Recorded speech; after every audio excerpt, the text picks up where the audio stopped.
आंबेडकरी भारतीय संस्कृतीचा अमूल्य उत्सव हा संविधानिक मास महिना किंवा मंथ आपण ज्याला म्हणतो, त्या निमित्तानं हा संविधानाचा मासिक उत्सव बहुजन संघटक सादर करत आहेत. विषय अतिशय सुंदर आणि गांभीर्यपूर्वक आहेत की भारतीय संविधानाला, ह्या वैधानिक, ह्या कायदेशीर मानवी जीवनाला सर्वांगीण आकार देणाऱ्या या संहितेचा, या विचारधारेचा, या मूल्याचा उत्सव साजरा करत आहोत आपण. आणि हा उत्सव, या ही परंपरा अतिशय सुंदर रीतीने बहुजन संघटक जोपासत आहे. आज माझ्याकडे संविधानातील 4थ्या भागातील मार्गदर्शक तत्वे या अनुषंगानं आपल्याला संविधानाच्या या भागावर, या विषयावर चर्चा करायची आहे. विषय अतिशय व्यापक आहे, खूप मोठा आहे, विस्तृत आहे, कायद्याचा आहे. त्याचं सहज सुलभीकरण करत असताना त्याची कायदेविषयक संहिता, त्याचं स्वरूप बदलू नाही, बदलल्या जाऊ नाही, या दृष्टीनं आपण सातत्यानं प्रयत्न करत आहोत आणि आपण ते पाळत आहोत. प्रश्न आपल्या समोरचा असा आहे की भारतीय संविधान आणि या संविधानातील मार्गदर्शक तत्वे याचा विचार करण्याच्या आधी मार्गदर्शक तत्व आणि मूलभूत अधिकार याच्या संदर्भामध्ये जो भेद आहे किंवा जो संबंध, सहसंबंध आहे, याचा आपण विचार केला पाहिजे. बांधवांनो, संविधानाची खऱ्या अर्थानं त्याच्या आर्थिक आणि राजकीय स्वरूपामध्ये विभागणी आपल्याला करता येऊ शकते. प्रामुख्यानं संविधान एक लोकशाही समाजवादी संविधान आणि पूर्णतः भांडवली अर्थनीतीचं, समाजव्यवस्थेचं संविधान आणि साम्यवादी संविधान असा ढोबळ मान्याने आपल्याला भेद करता येईल, विचार करता येईल. खरं म्हणजे भारतीय संविधानाचं स्वरूप हे लोकशाही समाजवादाचं स्वरूप आहे. हे लोकशाही समाजवाद आहे. समाजवाद प्रामुख्यानं मार्क्सवादी साम्यवाद ज्याला म्हणतो आपण, या साम्यवादामध्ये संपूर्ण संपत्तीचं राष्ट्रीयकरण केलेलं असते. खाजगी मालमत्ता, खाजगी मालकी कुठंच राहत नाही, तर ती सर्व राष्ट्राच्या मालकीचे. अतिशय सुंदर संकल्पना आहे ती, शोषण विरहित समाज निर्माण करणारी संकल्पना आहे ती. पण बाबासाहेबांच्या मते संविधान माणूस केवळ भाकरीवर जगत नाही, तर त्याला स्वातंत्र्याची, अभिव्यक्ती स्वातंत्र्याची, जीवनमूल्य स्वतंत्ररित्या अनुभवण्याची त्याला मुक्ती असायला पाहिजे, त्याला मुभा असायला पाहिजे. आणि म्हणूनच लोकशाही पद्धतीनं, समाजवादी पद्धतीनं भारतीय संविधानाची बाबासाहेब उभारणी करतात. साम्यवादी किंवा रशिया, म्हणजे माजी रशिया किंवा वर्तमान चायनाचं जे संविधान आहे, हे संविधान साम्यवादी किंवा पूर्णतः समाजवादी संविधान. आणि या साम्यवादी समाजवादी संविधानामध्ये लोकशाहीचा लोप झालेला असतो. तर एक पक्ष सत्तेवर येणार, विरोधी पक्ष तिथं नसतो. आणि त्या पक्षातील जे सदस्य आहेत, कार्यकर्ते आहेत, नेते आहेत, हेच ते शासनाचे प्रमुख असतात, संविधानिक प्रमुख असतात. तिथलं विधिमंडळ असेल, संसद असेल, तर त्या संसदेमध्ये सार्वत्रिक प्रौढ मताधिकारानं प्रतिनिधी निवडण्यासाठी जी बहुपक्ष पद्धती असावी लागते, ती तिथं नसते. तर एकाच पक्षातील लोक, एकाच पक्षातील कार्यकर्ते, नेते निवडले जातात. मुद्दा आपला असा प्रामुख्यानं चर्चेचा असा आहे की भारतीय समाजवादी लोकशाही प्रधान संविधान हे मार्क्सवादी समाजवादी संविधानापेक्षा वेगळं आहे. इथं पूर्ण अंशानं लोकशाही आहे. लिबरलिझम ज्याला म्हणतो आपण, उदारमतवाद म्हणतो, की ज्या उदारमतवादामध्ये व्यक्ती स्वातंत्र्य पूर्ण अंशानं असते. आणि व्यक्तीच्या क्रिएटिव्ह क्षमतेला, सर्जनात्मक क्षमतेला, त्याच्या इनोव्हेटिव्ह मोटिवेशनला बंधनं घातल्या जाऊ नयेत. ते कुठल्याही हुकुमशाहीच्या बंधनामध्ये असू नयेत. म्हणून त्याला मुक्तपणे जीवन जगण्यासाठी अर्थव्यवस्था ही भांडवली स्वरूपाची असते, बाजार व्यवस्था असते, बाजार यंत्रणा असते. तिथं खाजगी मालमत्ता बाळगण्याचा तुम्हाला अधिकार आहे, जो साम्यवादी समाजवादी संविधानामध्ये नसतो. परंतु तिथं भाकरीची हमी आहे. याचा अर्थ असा, भारतीय संविधान बनवत असताना डॉक्टर बाबासाहेब आंबेडकर आणि तत्कालीन संविधान परिषदेतील निर्माते यांच्या डोक्यामध्ये एक समाजवादी विचारधारा होतीच, प्रामुख्याने समाजवादी विचारधारा होती. परंतु तो लोकशाही समाजवाद आणि बाबासाहेबांच्या डोक्यातील, बाबासाहेबांच्या विचारातील, बाबासाहेबांच्या संविधानिक तत्वज्ञानातील जो लोकशाही समाजवाद आहे, या संदर्भामध्ये बाबासाहेबांनी एक मेमोरंडम सादर केलं होतं. मार्गदर्शक तत्व समजून घेताना हा बाबासाहेबांचा मुद्दा मला प्रामुख्यानं फोकस करणं गरजेचं वाटते.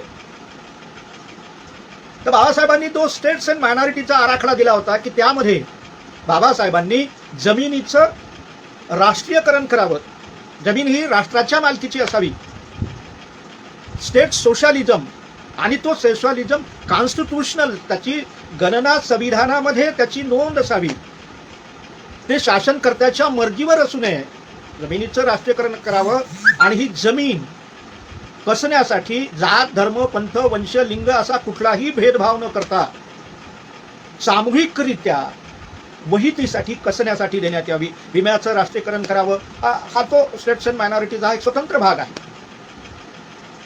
तथापि हे मेमोरंडम बाबासाहेबांनी सादर केलेलं संविधान परिषदेला हे जसंच्या तसं स्वीकारलेलं नाही. किंबहुना तथाकथित अभ्यासकांच्या मते ते फेटाळलं. परंतु माझ्या मते असं झालेलं नाही. डॉक्टर बाबासाहेबांनी इथल्या आर्थिक लोकशाहीला किंवा इथल्या सामान्य माणसाच्या जगण्याला एक मानवी मूल्य यावं,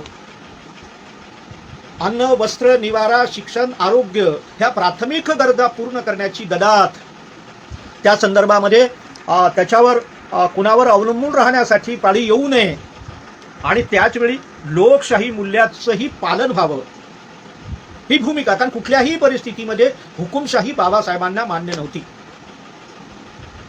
मूलभूत अधिकाराच्या संदर्भामध्ये जी घटनात्मक संरचना आहे त्याला न्यायालयाचं संरक्षण आहे.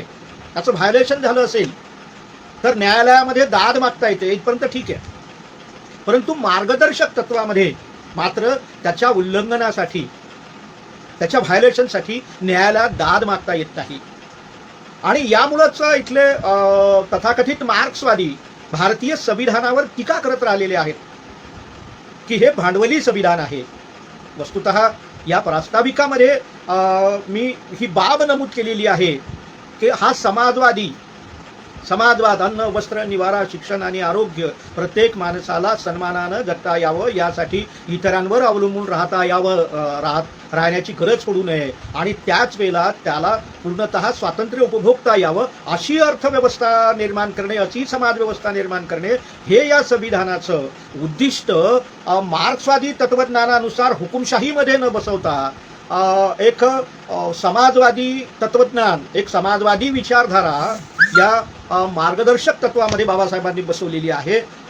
या दृष्टीनं मार्गदर्शक तत्व हे अतिशय मौलिक आहेत, अतिशय महत्त्वाचे आहेत. त्यात उणिवा त्रुट्या आणि त्यातले नेमकं स्वरूप काय आहे याचा विचार आपण करत आहोत. या संदर्भामध्ये ब्रिटिश भारत,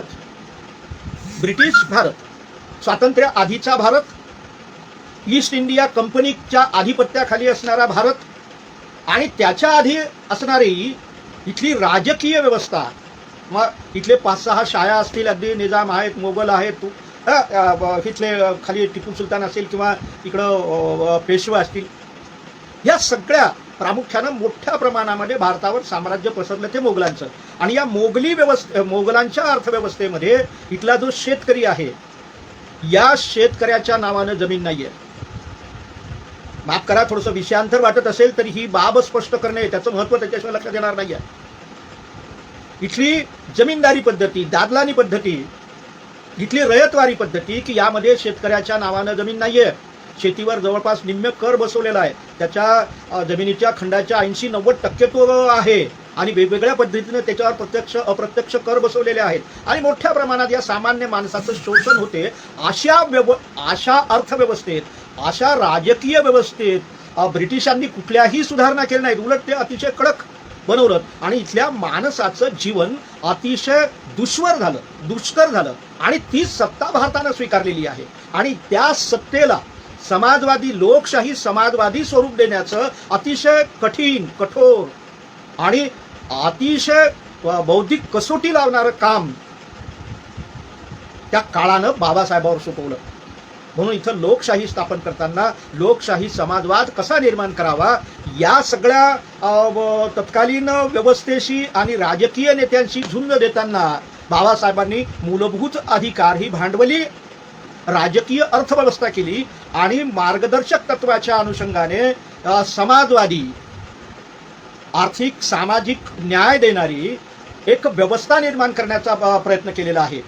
प्रामुख्यानं या सरंजामी अर्थव्यवस्था, राजकीय व्यवस्था या सगळ्याला पूर्णतः लोकशाही स्वरूप देणं, ज्या देशाला राजकीय संस्कृती नाही अशा देशामध्ये लोकशाही उभी करणे, शोषणमुक्त समाजवादी राष्ट्र निर्माण करणे ही अतिशय कठोर बाब आहे, अतिशय कठीण बाब आहे किंवा दुर्मिळ बाब आहे आणि ती गोष्ट बाबासाहेबांनी सिद्ध केलेली आहे. त्या मार्गदर्शक तत्वाच्या अनुषंगानं हे या मार्गदर्शक तत्वाचं इथं महत्त्व आहे. या अनुषंगानं मार्गदर्शक तत्वाची जी सुरुवात आहे ती प्रामुख्यानं भारतीय संविधानाच्या 4थ्या भागातील कलम 36 पासून ते 51 पर्यंत आपल्याला मार्गदर्शक तत्व ची रचना किंवा त्याच्या संदर्भामध्ये तरतुदी भारतीय संविधानामध्ये केलेल्या आहेत, दिलेल्या आहेत. मुद्दा आपला असा आहे की बहुजन संघटक यांना या सगळ्या बाबीची अगदी कायदेशीर आणि समकालीन स्थितीमध्ये एक रिव्ह्यू घ्यायचा या दृष्टिकोनातून आपण विचार करताना असं पाहतो की संविधानाचा 36वां कलम हे खरं म्हणजे संविधानातील 12व्या कलमाची ही पुनरावृत्ती आहे. या 12व्या कलमामध्ये राज्याची संकल्पना स्पष्ट केलेली आहे. या राज्याच्या संकल्पनेमध्ये राज्यामध्ये समाविष्ट होणाऱ्या ज्या गोष्टी आहेत, स्टेटमध्ये किंवा राज्यामध्ये या संकल्पनेमध्ये ज्या बाबी समाविष्ट होतात, ज्या संकल्पना समाविष्ट होतात त्यामध्ये प्रामुख्यानं केंद्र शासन म्हणजे केंद्र सरकार, संघराज्याचं केंद्र सरकार, या संघराज्यातील पार्लमेंट, संसद, कार्यकारी मंडळ म्हणजे मंत्रिमंडळ, राष्ट्रपती आणि न्याय व्यवस्था, न्यायालय या बाबींचा समावेश होतो. तसा घटक राज्याचं मंत्रिमंडळ, राज्यपाल आणि त्याचवेळी घटक राज्याचं विधिमंडळ याचा समावेश होतो. आणि सत्तेचं विकेंद्रीकरण करताना जिल्हा परिषद, पंचायत समिती, ग्रामपंचायत, नगरपालिका, महानगरपालिका ह्याच्यात स्थानिक स्वराज्य संस्था आहेत, या सर्व बाबींचा राज्य या संकल्पनेमध्ये समावेश होतो. असं असलं तरी सुद्धा राज्याच्या संदर्भामध्ये पुन्हा एक बाब स्पष्ट केलेली 12व्या कलमामध्ये आणि ती 36व्या कलमात आपल्याला ती गृहीत धरावं लागते. ती यासाठी की संविधानाच्या कायद्यानुसार निर्माण झालेल्या, शासनाने विधिमंडळाने बनवलेल्या कायद्यानुसार ज्या ज्या संस्था निर्माण झालेल्या आहेत त्या त्या संस्थांना राज्याचा दर्जा असतो.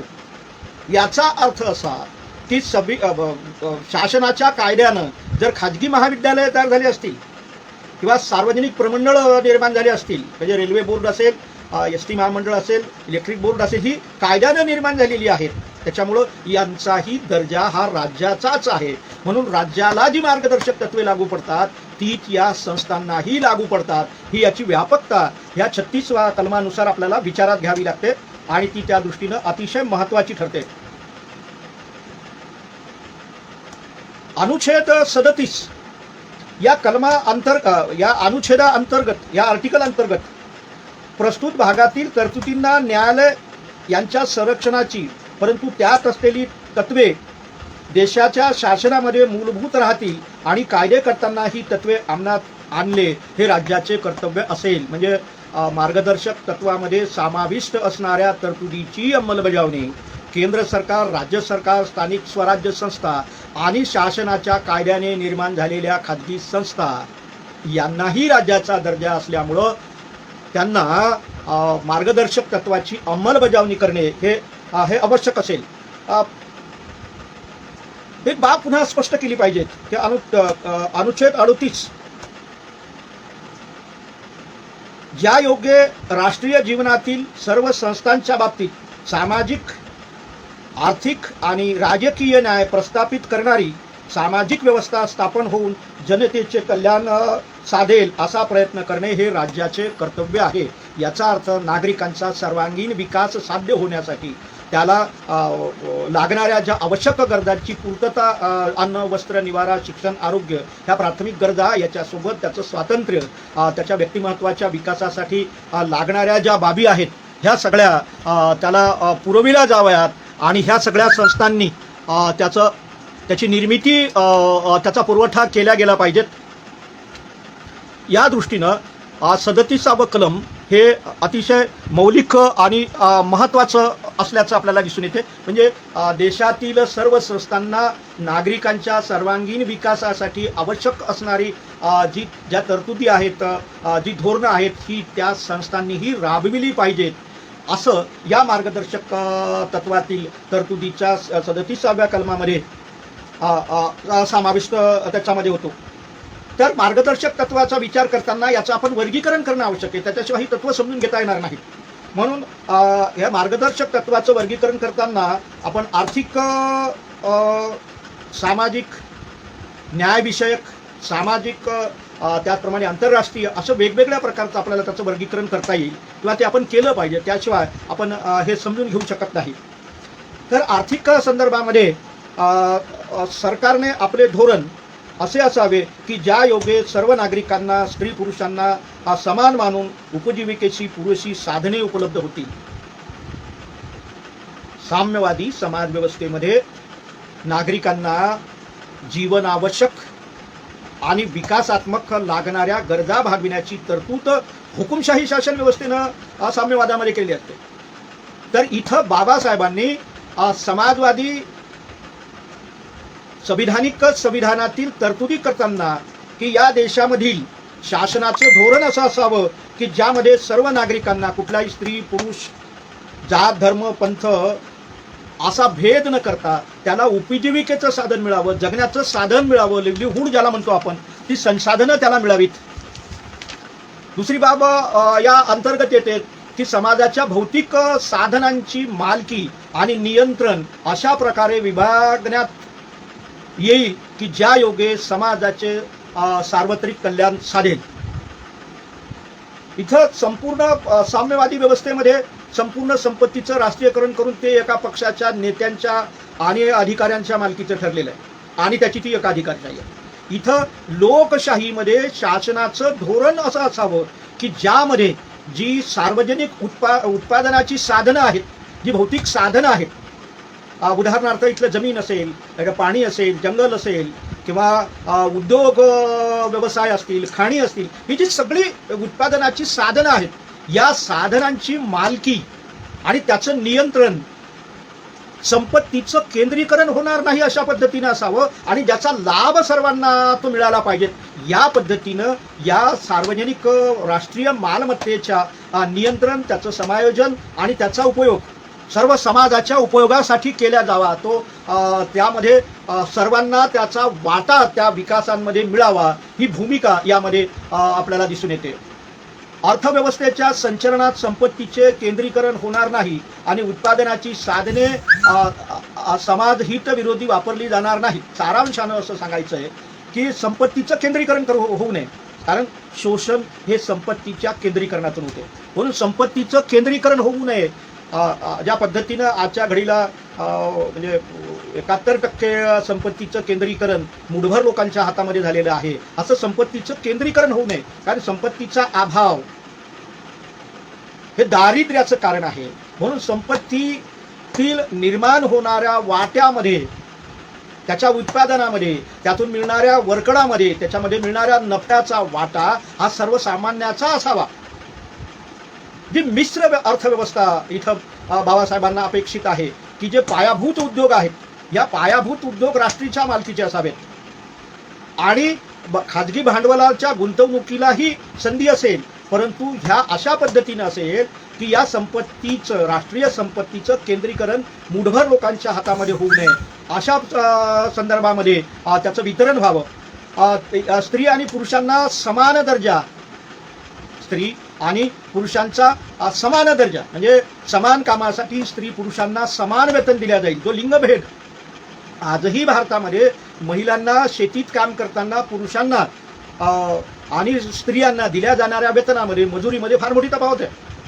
परंतु बाबा अगदी ब्रिटिश काळातही, एक लक्षात घ्या, ब्रिटिश काळात किंवा त्यापूर्वीच्या मोगल निजाम किंवा या सरंजाम आणि या पद्धतीच्या राजशाहीमध्ये, सुलतानशाहीमध्ये ही कुठंही पद्धत नव्हती. म्हणून हे अभिनव आहे, हे नव्यानं उभं केलेलं आहे की समान कामासाठी स्त्री पुरुषांना समान वेतन दिल्या जाईल.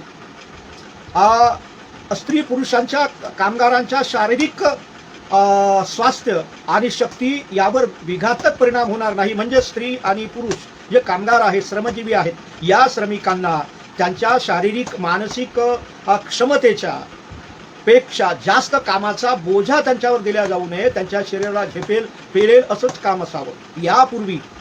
यापूर्वी खाणीमध्ये, उद्योगामध्ये, कारखान्यामध्ये अगदी 16 घंटे काम करावं लागत होतं आणि ही कायदेशीर बाब भारतीय संविधानाच्या मार्गदर्शक तत्वामध्ये अवलंबिलेली आहे आणि तसे कायदेही झाले. त्या अर्थानं मार्गदर्शक तत्वे हे डेड आर्टिकल नाही आहे. हे भांडवलवादी लोक ज्या पद्धतीने टीका करतात किंवा मार्क्सवादी ज्या पद्धतीने टीका करतात तसं नाहीये. तर इथं समान वेतन, स्त्री पुरुषांना समान कामासाठी समान वेतनाचे कायदे झाले.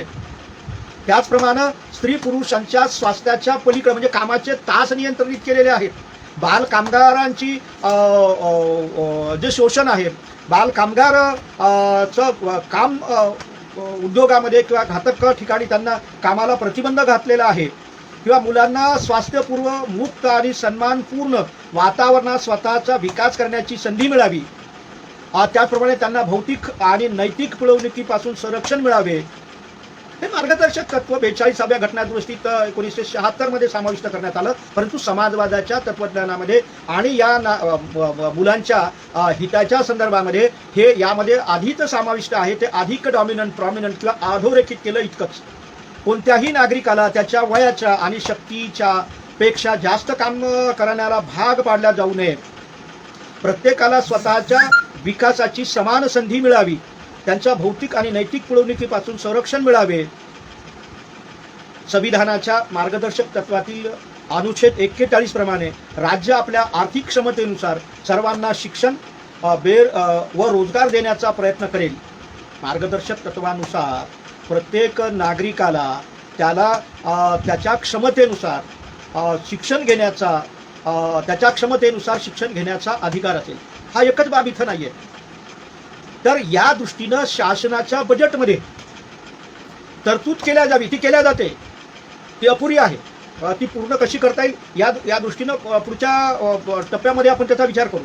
तर मुद्दा असा आहे की प्रत्येकाला त्याच्या क्षमतेनुसार शिक्षण मिळावं आणि त्याचप्रमाणे जी बेकारी आहे, ही बेकारी, आजारपण यापासून संरक्षण मिळावं.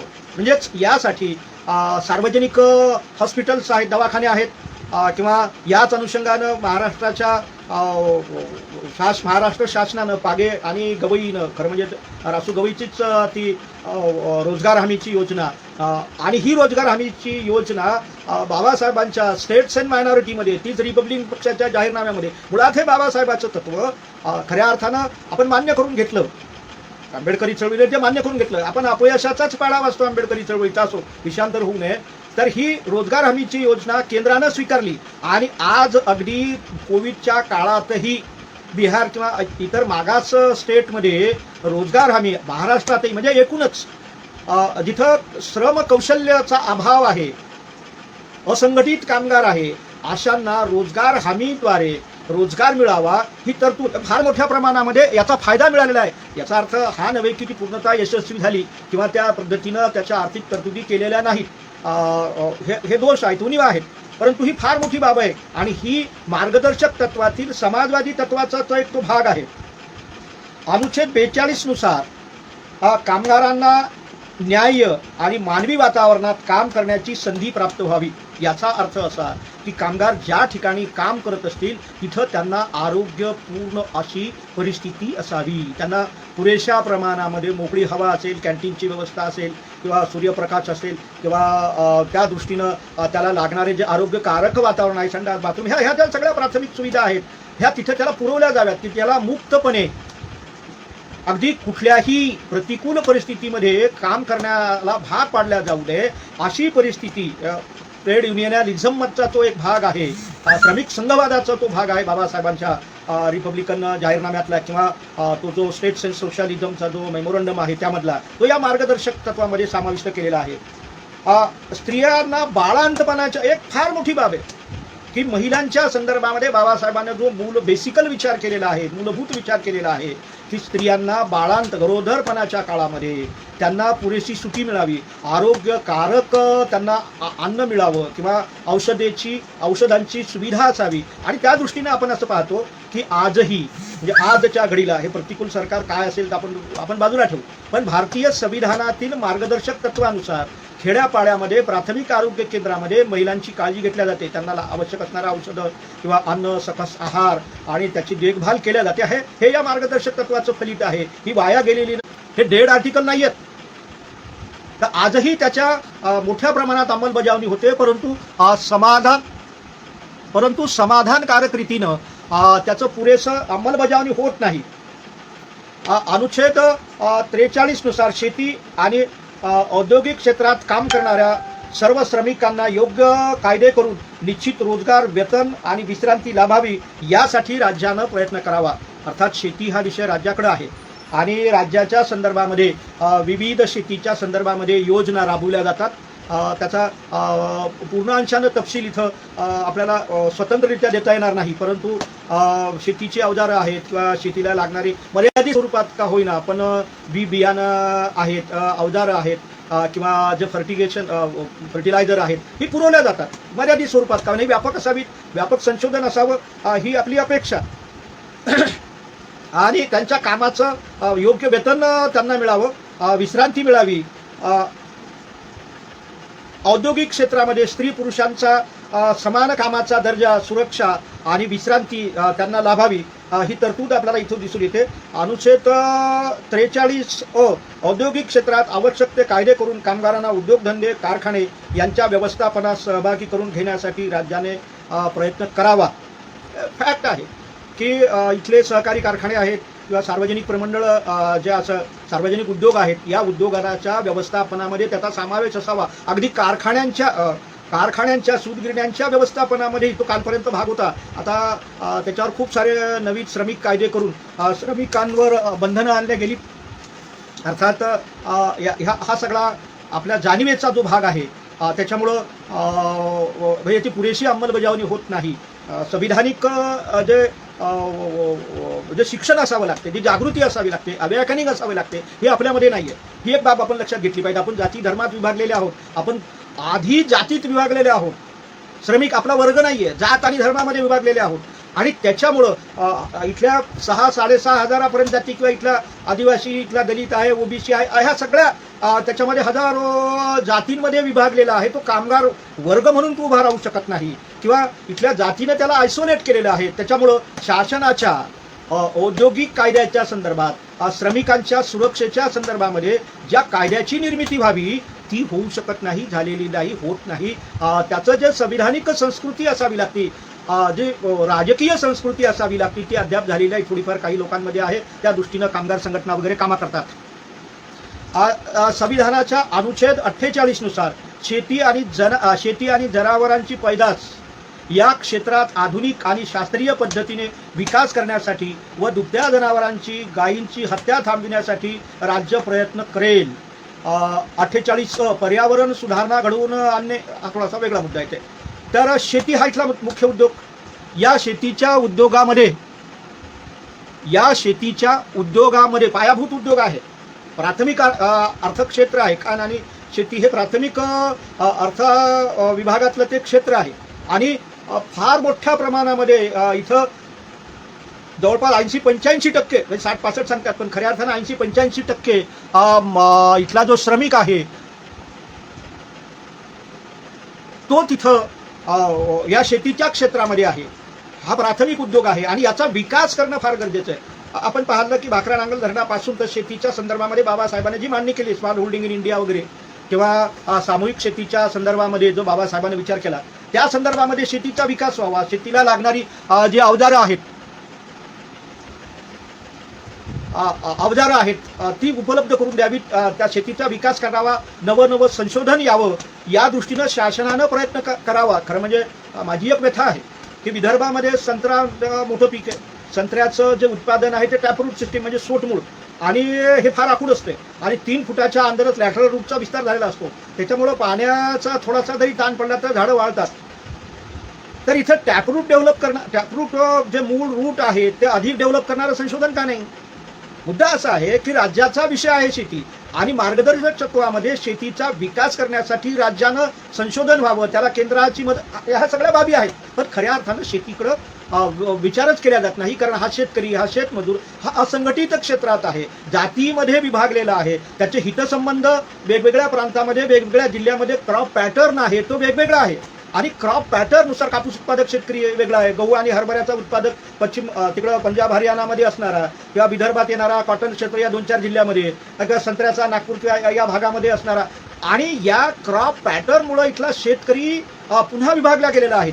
तर इथल्या राजकीय नेत्यांची इच्छाशक्ती त्या दृष्टीनं उपयोगात येऊन त्याचं प्रबोधन होऊन या दृष्टीनं शेतीच्या संदर्भामध्ये विकास व्हावा, संशोधन व्हावं, ही जशी बाब महत्वाची आहे, तसं शेतीला लागणारं साधन म्हणजे बैल, आणि बैलाचं उत्पादन जे आहे ते गायीकडून होणार. म्हणजे शेतीच्या लागणाऱ्या प्राथमिक गुंतवणुकीमध्ये बैल हे मोठं भांडवल आहे आणि ते चांगल्या प्रकारे उपलब्ध हवेत यासाठी संशोधन व्हावं, चांगल्या प्रकारची त्याची पैदास निर्माण व्हावी, त्या दृष्टीनं संशोधन व्हावं, त्या दृष्टीनं त्या गुरांच्या आरोग्यासंदर्भात काळजी घेणारे हॉस्पिटल व्हावेत, ही बाब तेवढी महत्वाचीच आहे. आणि याच अनुषंगानं शेतीच्या विकासासाठी गोवध प्रतिबंध करण्यात यावा, त्याला मर्यादा घालण्यात यावी. हा शेतीच्या संदर्भामध्ये गोहत्येचा मुद्दा आहे, तो धार्मिक नाही. इथल्या पक्षीय धर्मवाद्यांच्या राजकारणांनी त्याला धार्मिक स्वरूप दिलेलं आहे. डॉक्टर आंबेडकरांनी या पद्धतीनं तो विचार केलेला नाही.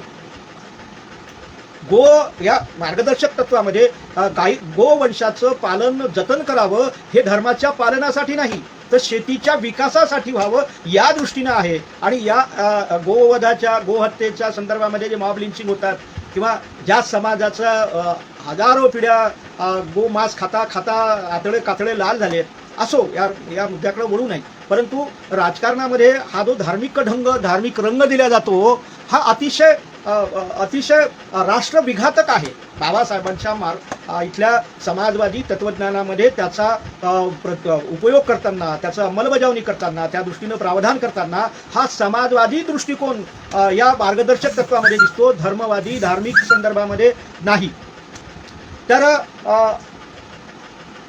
अनुच्छेद 45 नुसार घटना अंमलात आल्यापासून 10 वर्षाच्या काळात 14 वर्षाखालील सर्व मुलामुलींना सक्तीचे आणि मोफत शिक्षण देण्याचा प्रयत्न करावा. खऱ्या अर्थानं 14 वर्षाखालील सर्व मुलामुलींना मोफत शिक्षण द्यावं. किंबहुना शिक्षणच कसं आहे, विकास हा शिक्षणावर अवलंबून आहे.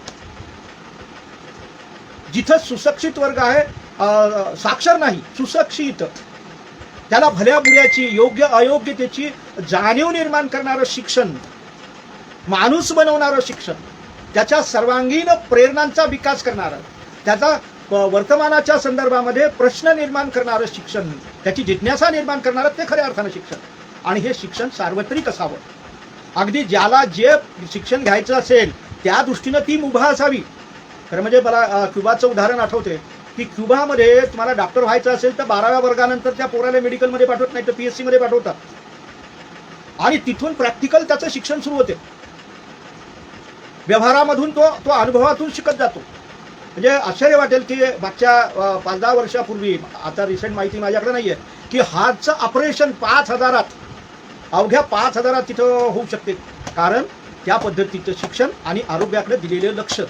तर इथं खऱ्या अर्थानं समाजवादी समाजरत्ना सर्वसामान्य माणसाच्या जीवनमानामध्ये आमूलाग्र बदल, क्रांतीशिवाय रक्त revolution comes through the barrel of gun, कुठल्याही हिंसेशिवाय बदल करायचा असेल, बरं हिंसा कडूनही बदल होईलच असं नाहीये, हे थोडंसं विषयांतर होऊ शकते, माफ करा.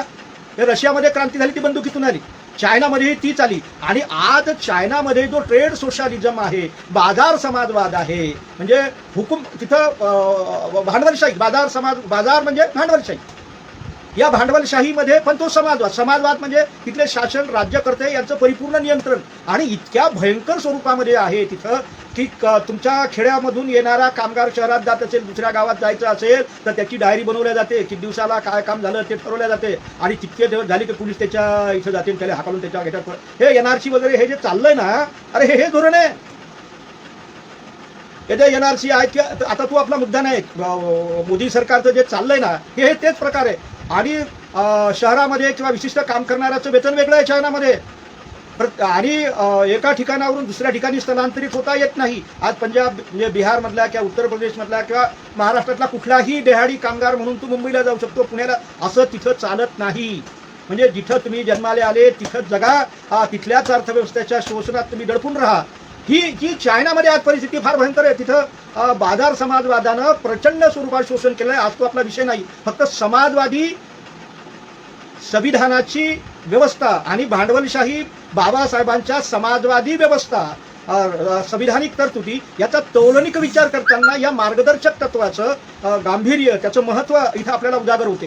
काहीतरी असलं तरी आपल्यासोबत स्वतंत्र झालेल्या देशाची परिस्थिती, हे 5-7 वर्षाचा कालखंड सोडला, कुठल्याही पक्षाचं सरकार असो त्याला कमी अधिक प्रमाणामध्ये मार्गदर्शक तत्वाची अंमलबजावणी त्यांनी केली, करावीच लागली. तर संविधानाच्या 47व्या कलमानुसार पौष्टिक अन्न त्याला मिळावं, त्याचं जीवनमान, त्याचं आरोग्य उंचावण्याची सुविधा त्याला मिळावी, म्हणून सार्वजनिक आरोग्याची व्यवस्था, ज्याला आपण सरकारी दवाखाने म्हणतो वगैरे, ही व्यवस्था याच अनुषंगाने ती उभी राहिलेली आहे. तर आजही ग्रामीण भागामध्ये किंवा तुम्हाला शहरी भागातल्या लोकांना त्याचं फारसं समजत नसेल, पण PSCनं या ज्या कोविडच्या काळामध्ये काम केलं, त्या 2-2, 4-4 लाख रुपये हे भरू शकत नव्हते. अगदी तिथल्या गोळ्या, त्या औषधी, आणि या लोकांनी अतिशय मौलिक सेवा दिली या सार्वजनिक आरोग्यानं, की जे मार्गदर्शक तत्वातून उभे राहिले. अर्थात त्याची क्षमता, त्याचा विकास, त्याची समृद्धी पाहिजे त्या प्रमाणात झाली नाही. पुन्हा तो एक चिंतेचाच भाग आहे. औषधीशिवाय प्रकृतीच्या विघातक अशा परिस्थितीमध्ये त्याला मरण येऊ नये, त्याला जगण्याचा अधिकार, अगदी संविधानाच्या, आता तो इथं नाही, तो मूलभूत अधिकारातला 21व्या कलमातला तो भाग आहे की त्याला जगण्याचा अधिकार आहे, पण तो सन्मानपूर्वक जगायचा. आणि सन्मानपूर्वक जगण्यासाठी लागणाऱ्या गरजा पूर्ण करण्याची जे प्रावधान आहे, अन्न, वस्त्र, निवारा, शिक्षण, आरोग्य, या दृष्टीनं आम्हाला मार्गदर्शक तत्वात सुविधा केल्या. तर याच अनुषंगानं जे तुमचे राशनिंगचे दुकानं आहेत, सरकारी स्वस्त धान्याचे दुकानं आहेत, अगदी 2 रुपये किलोनं त्याला किंवा 3 रुपये किलोनं गहू मिळते, किंवा अतिशय अल्प दरामध्ये साखर मिळते, डाळ मिळते. हे जे जमिनीवाले आहेत किंवा शहरात राहणारे लोक, अरे काय म्हणजे फुकट भेटते, ते काम करत नाहीत, हा मूर्खपणा आहे. कुठल्याही खेड्यातल्या कंटोरातून धान्य आणणाऱ्या माणसाचा बंगला दिसत नाही, बिल्डिंग दिसत नाही. तर त्याच्या मागचा लाभही शासनाचाच आहे. कारण माणसाच्या उत्पन्नातला सगळ्यात मोठा हिस्सा त्याच्या जगण्यासाठी मिळवणाऱ्या अन्नावरच तो खर्च करत असतो. आणि जो श्रमजीवी वर्ग आहे, या श्रमजीवी वर्गाचं जितकं उत्पादन आहे, जेवढं उत्पन्न आहे, त्यातला प्रामुख्यानं हिस्सा, त्यातला वाटा हा त्याच्या अन्नावरच खर्च करतो. आणि मग त्याच्यासाठी इतर ज्या गरजा आहेत किंवा इतर ज्या सुविधा आहेत तो खर्च करू शकत नाही. हे बघा, मुद्रा भांडवलाची तुमच्या हातातून जितक्या वेळा तो जाईल, त्याची गतिशीलता वाढेल, तितकं GDP वाढते. म्हणजे फार तिथं खोलात जाणार नाही, पण साधं सरळ सांगतो तुम्हाला की त्याला स्वस्त धान्यामध्ये, स्वस्त दुकानातून धान्य मिळालं असेल तर त्याच्या 200, 300, 350, 400 किंवा 500 रुपयातून जे उरते तो खर्च करेल ना. तुम्ही म्हणता दारू पिते, अरे दारू पिते, अर्थशास्त्राला नीतिमत्ता नसते, नैतिकता नसते. ग्रामीण भागामध्ये फवारा मारणारा पोरगा 350, 400 रुपये फवाऱ्याचा रोज घेते आणि पावटी मारते. पावती मारले त्याच्या संग चिकन घेते आणि त्याच्यासोबत तो काही खात असेल 200 घरी देत असेल, पण त्याच्याशिवाय तो कामाला जात नाही. आणि त्या पावतीनं महसूल त्याला भेटला. तुम्ही म्हणसाल नीतिमत्तान बुद्ध वगैरे ह्या गोष्टी बाजूला ठेवा, अर्थशास्त्रीय बाब आपण बाजूला, एक ध्यानात ठेवा, दारूबंदीच्या संदर्भामध्ये टॅक्स बसावा, कर लावावा, दारूबंदी करू नये, बाबासाहेब त्याच्या सक्त विरोधात होते. याचा अर्थ मी दारू पिण्याचं समर्थन करत नाही, पण महसुलाच्या संदर्भामध्ये ह्या ज्या बाबी आहेत ह्या महत्वाच्या आहेत. म्हणजे त्याच्या उत्पन्नातून अन्नाच्या व्यतिरिक्त गरजा भागविण्यासाठी तो मार्केटमधूनच वस्तू उचलतो. मग त्या वस्तू उचलणारा, निर्माण करणारा जो उद्योग आहे, कारखाना आहे, त्याला रोजगार मिळतो, एक प्रचंड अर्थव्यवस्थेला गती मिळते, GDP वाढतो. म्हणून त्याच्याकडं अशा नतद्रष्टासारखं जे पाहतात हे अतिशय वाईट आहे, तुच्छ आहे, ही नाही. मुद्दा असा आपला आहे की या अनुषंगानं आपण विचार करतो की या मार्गदर्शक तत्वानुसार त्यांना स्वस्त धान्य मिळावं, ही तरतूद, ही व्यवस्था, जे सरकारी स्वस्त दुकानं आहेत ते याच अनुषंगाने उभे राहिलेले आहेत.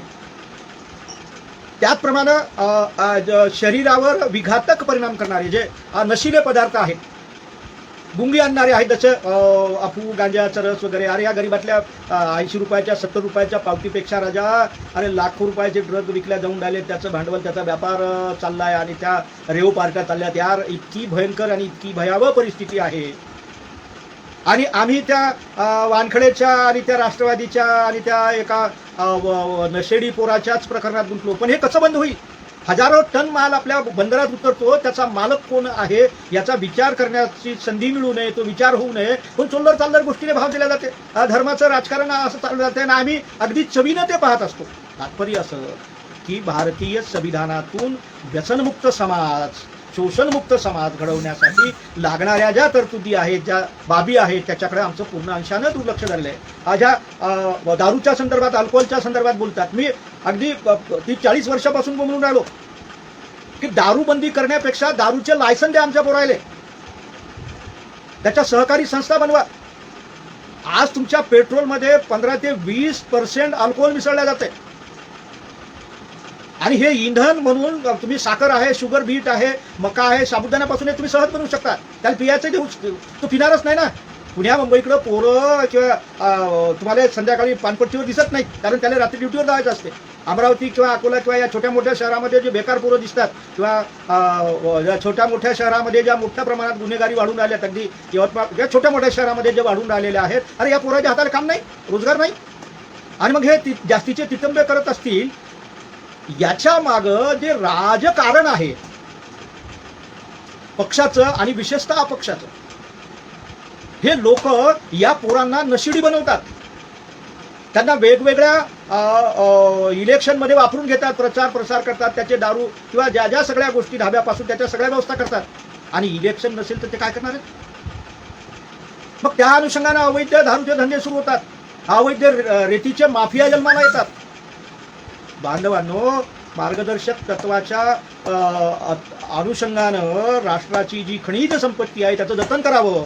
रेती, कारण नदी आटते, पाण्याची पातळी खाली जाते, कारण रेती नाहीये. रेती पाणी धरून ठेवते आणि पाणी झिडपते जमिनीमध्ये. तर मोठ्या प्रमाणामध्ये बांधकाम व्यवसायामध्ये किंवा त्याचा जो पुरवठा चालला आहे त्याला पर्याय आहेत ना.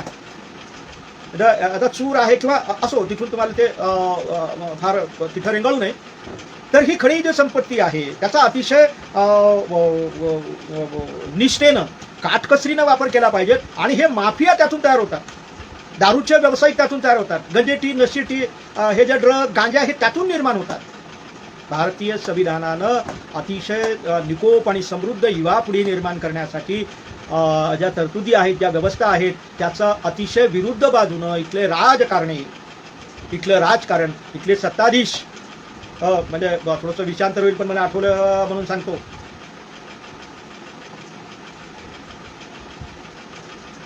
जो नाही होगा वो तो शेर आहे.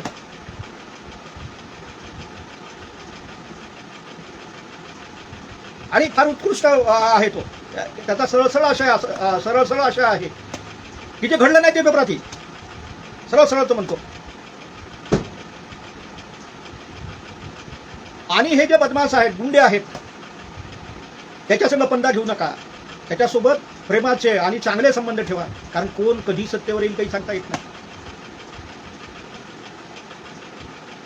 एक सुंदर सुंदर हे राजकारणाचं विश्लेषण करणारं मी त्या गझलच्या अनुषंगाने पुढे जाणार नाही, पण सांगायचं तात्पर्य असं की या मार्गदर्शक तत्वाच्या प्रत्यक्ष जीवनमानाच्या सुधारणेसाठी, त्या उंचवण्यासाठी राजकीय संस्कृती इथले नेते ज्या पद्धतीनं पुढाकार घ्यायला पाहिजेत तेच ह्या पिढ्या बर्बाद करतात, बैकवतात.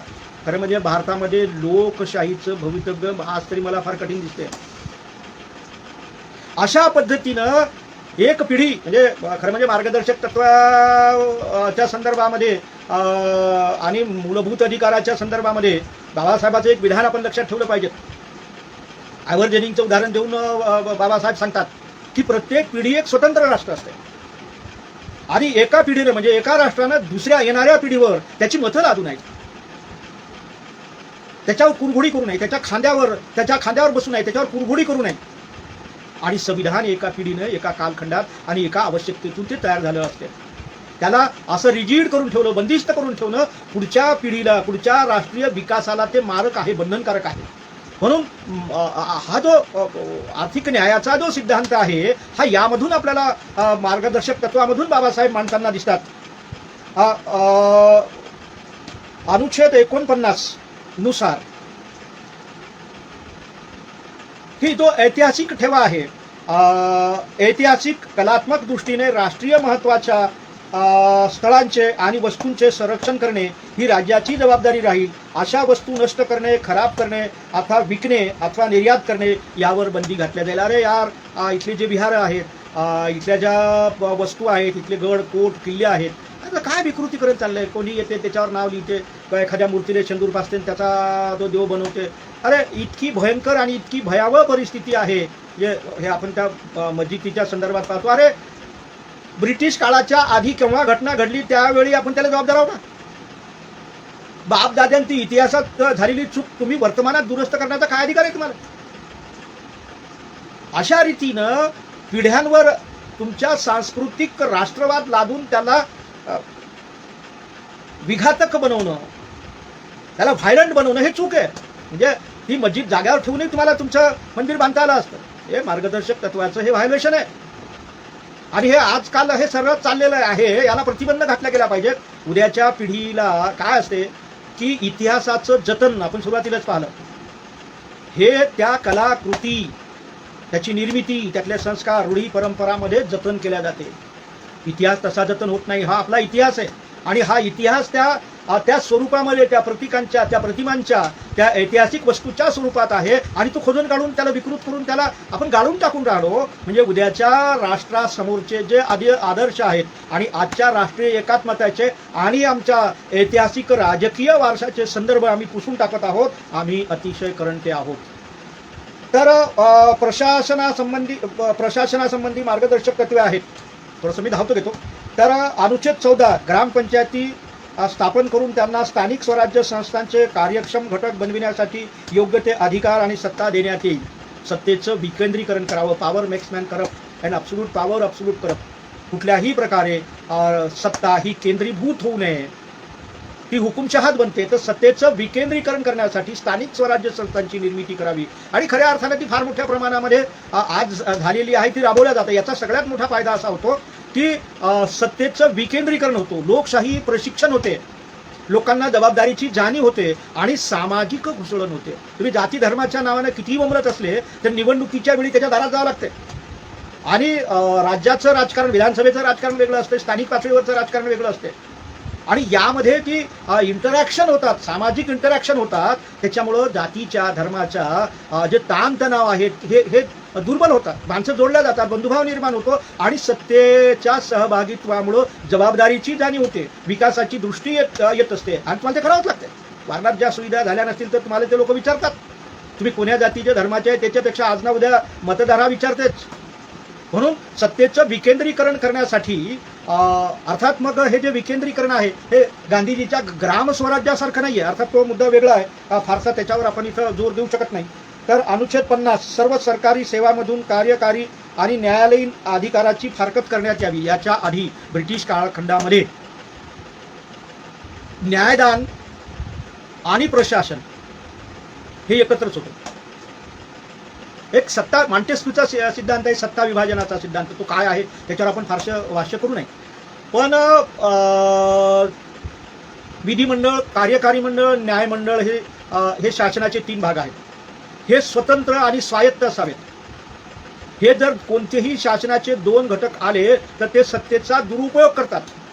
म्हणून बॅलन्स ऑफ पॉवर बाबासाहेबांनी संविधानामध्ये निर्माण करून ठेवलेली आहे. आता बॅलन्स ऑफ पॉवर काय आहे तो आजचा भाग नाही, पण बाबासाहेबांनी ज्या वेगवेगळ्या संविधानिक संस्था निर्माण केलेल्या आहेत त्या अनुषंगानं, किंवा न्यायालयाची व्यवस्था असेल, त्याच्या आधी कलेक्टरच न्याय देण्याचं काम करायचं, प्रशासन आणि ते एकत्र ठेवले होते. आता प्रशासनाचे भाग आणि न्यायालयाचे म्हणजे कायदेविषयक न्यायाचे भाग हे स्वतंत्र केलेले आहेत. सेपरेशन ऑफ पॉवर ह्या प्रामुख्यानं तो केल्यामुळं न्यायाचं संरक्षण त्या अर्थानं अधिकाधिक होऊ म्हणजे फार मोठ्या प्रमाणात नसेल, पण एकाधिकारशाही, शासनाची हुकुमशाही, सत्तेचं केंद्रीकरण फार मोठ्या प्रमाणामध्ये टाळलं गेलेलं आहे. हे आपण ब्रिटिश काळामध्ये पाहतो, त्या आधीच्या सरंजामी, त्या आधीच्या राजकीय व्यवस्थेमध्ये आपण पाहतो. तर न्यायाशी संबंधित मार्गदर्शक तत्वे आहेत अनुच्छेद 44. हे याच्यावर खूप बोलण्यासारखं आहे, परंतु वेळेच्या अभावी फारसं बोलणार नाही. तर राज्यातील सर्व नागरिकांना सर्व भारतामध्ये समान नागरी कायदा लागू करण्याचा राज्य प्रयत्न करेल. या समान नागरी कायद्याच्या संदर्भामध्ये एक स्वतंत्र मी विनंती करेन की यावर एक चर्चा घ्यावी. तर या समान नागरी कायद्याच्या संदर्भामध्ये असे आपण आर्टिकल 14 पाहतो. इक्वॅलिटी बिफोर लॉ आणि equal protection of the law.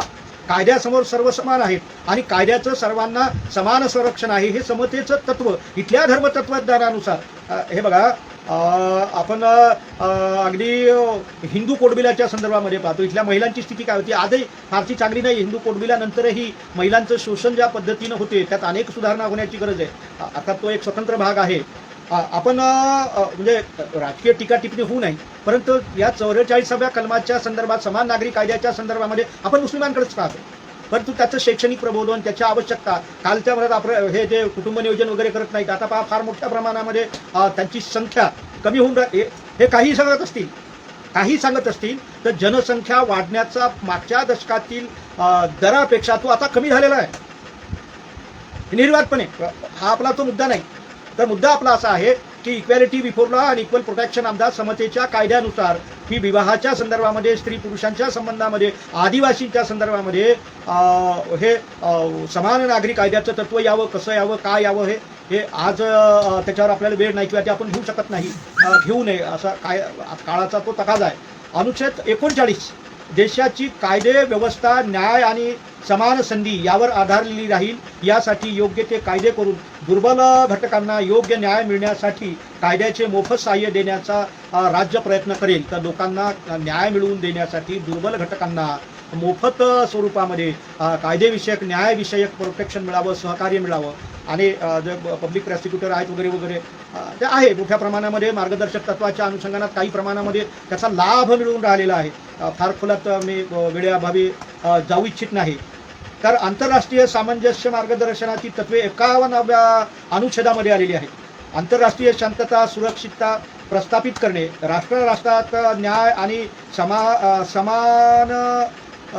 संबंध समन्वय प्रस्थापित करणे, आंतरराष्ट्रीय व्यवहारात आंतरराष्ट्रीय कायदा करार याबद्दल आदर वृद्धिंगत करणे, लवादाच्या साहाय्याने आंतरराष्ट्रीय वादाची शांततामय सोडवणूक करणे, लवादाच्या साहाय्याने आंतरराष्ट्रीय वादाची शांततामय सोडवणूक करणे या तत्वावर भारताचे परराष्ट्र धोरण असावे. तर ज्याला आपण नॉन अलायन्स मुवमेंट म्हणतो, शेजारी देशाशी संबंध कसे असावेत, हे या तत्वाच्या आधारावर आपल्याला झालेलं दिसून येते. पण आजच्या घडीला त्याच्यावर खरंच एक स्वतंत्र भाष्य व्हावं, चर्चा व्हावी असा तो आंतरराष्ट्रीय संबंधाचा विषय आहे. या संदर्भात मला असं वाटतं फारसा मी तुमचा वेळ घेऊ नये.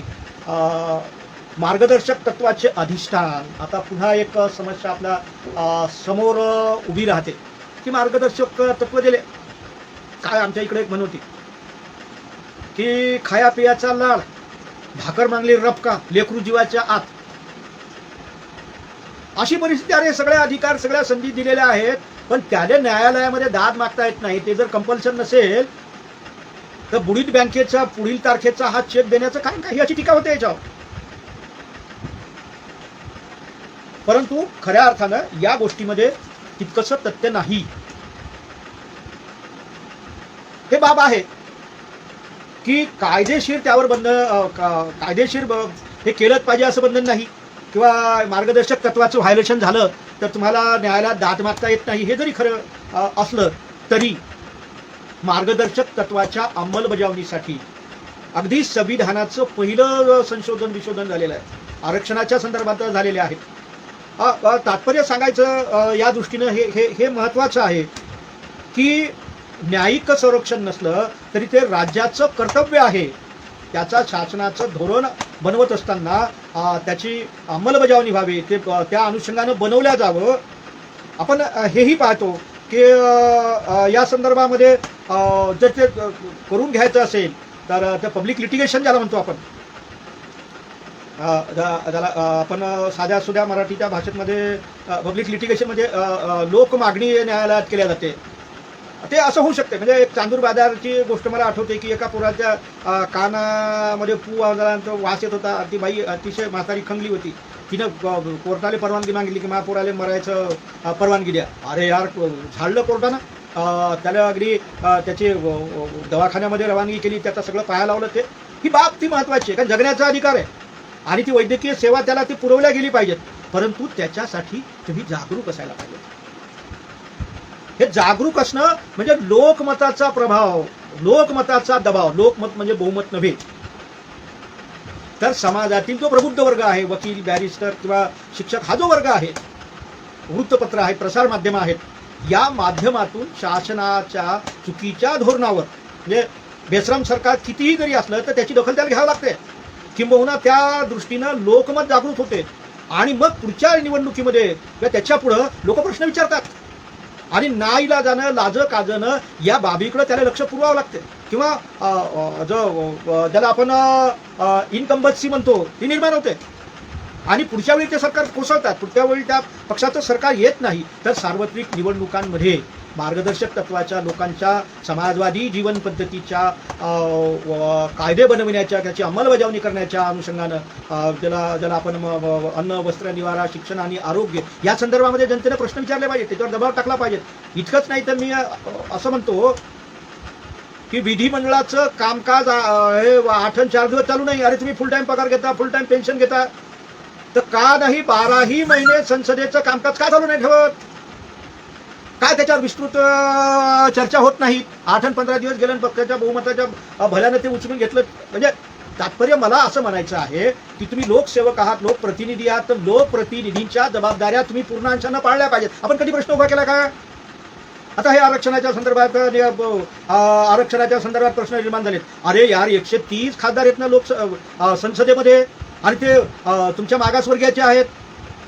हे आता त्याला शिवी देऊ नाही, पण ती तोंडात शिवी येते. अरे ते प्रतिनिधी निवडून आले त्या पक्षाचे म्हणून नाहीत, आरक्षणाचा लाभ घेऊन आलेले आहेत. आणि आरक्षणाच्या संदर्भात बोलतात का? ते नाही बोलत नाही. पक्षाचा ते आधी आरक्षणाच्या तरतुदीने आलेत. हे आरक्षणाची तरतूद नसती तर पक्षाने त्याला तिकीट दिलं नसतं, पैसा खर्च करणार, त्या निवडून आणलं नसतं.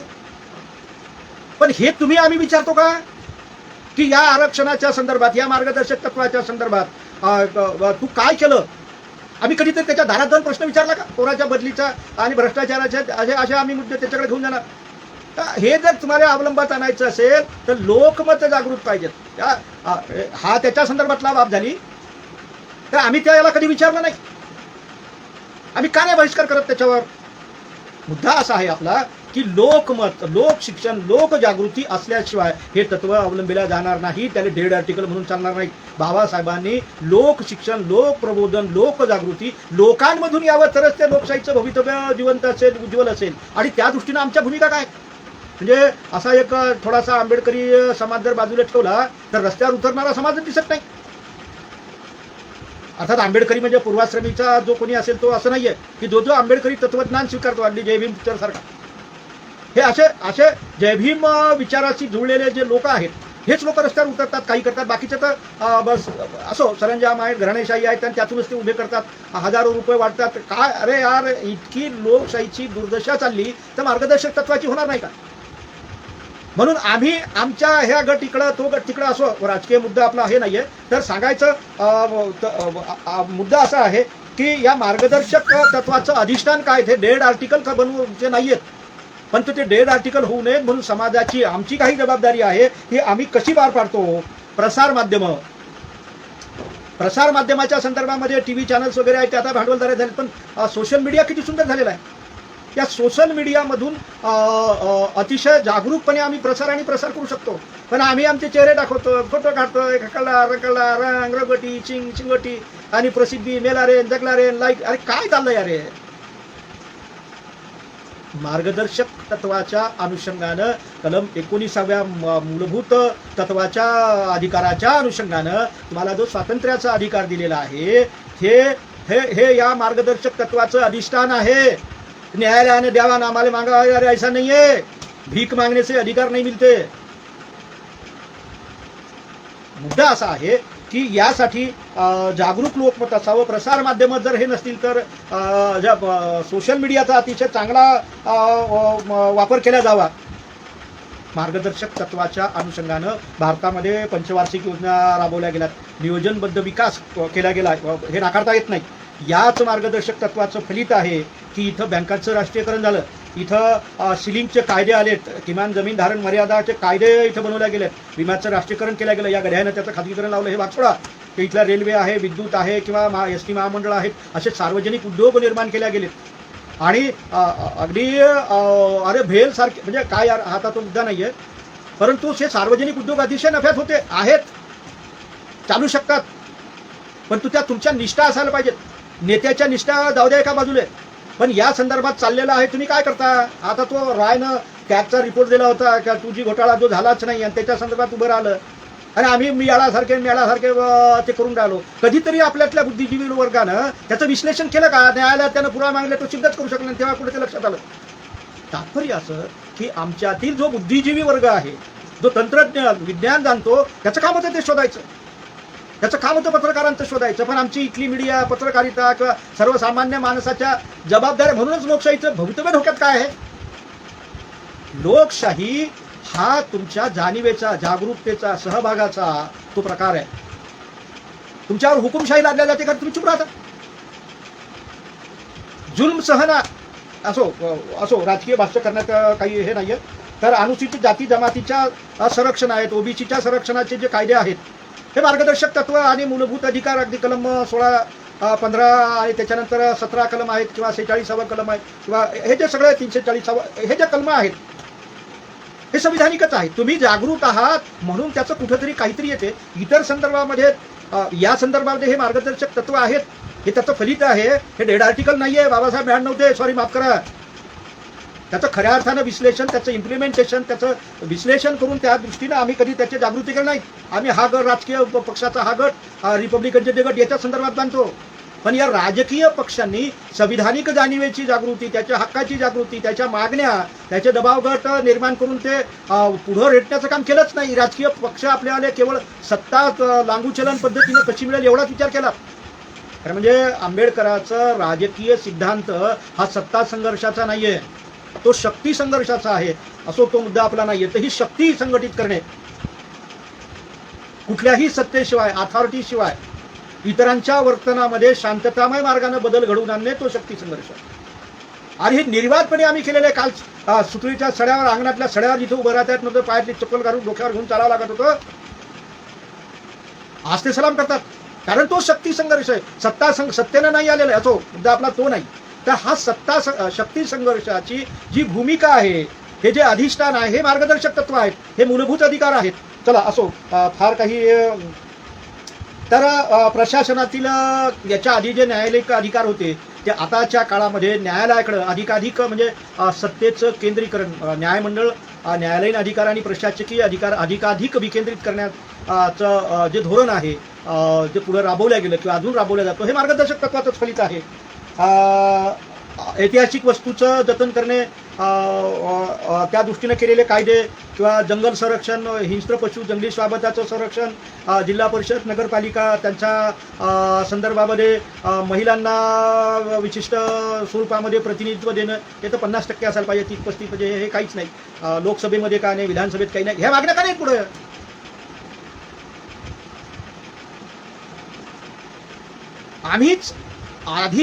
आम्हीच आमच्या उणिवा अशा पद्धतीने आमच्या नाकर्तेपणानं झाकून टाकतो.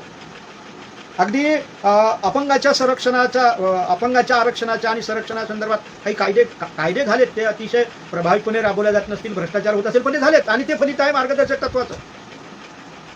परराष्ट्रीय धोरणाच्या संदर्भामध्येही जे काही थोडंफार यश या आधी आपल्याला मिळालं होतं ते त्या भारतीय संविधानातल्या परराष्ट्र धोरणाच्या मार्गदर्शक तत्वातच फलित आहे. बांधवांनो, मार्गदर्शक तत्वाच्या संदर्भामध्ये खूप सारं बोलता येईल, पण वेळेचं बंधन आणि पुन्हा आपण या दृष्टीनं पुढे प्रयत्न करतच राहू. जय भीम, जय भीम, जय भीम.